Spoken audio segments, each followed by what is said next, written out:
વર્ષો પહેલા મુગલપુર ગામમાં મોતી તલસાણિયા નામના માં મેલડીના એક પરમ ભક્ત રહેતા હતા, જેમના પર માની અસીમ કૃપા હતી। એક વહેલી સવારે મોતી તલસાણિયા પોતાના બળદગાડા સાથે ખેતરે જઈ રહ્યા હતા, ત્યારે રસ્તામાં એક ગાઢ જંગલ આવ્યો।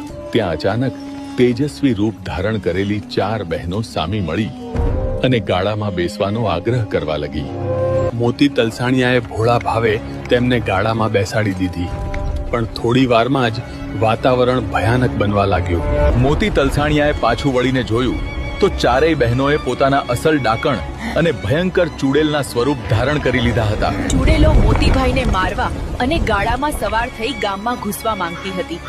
ત્યારે મોતીભાઈએ માં મેલડીને યાદ કર્યા। મોતીભાઈએ વિનંતી કરી કે માં, આ શક્તિઓને હું ઘરે કેવી રીતે લઈ જાઉં?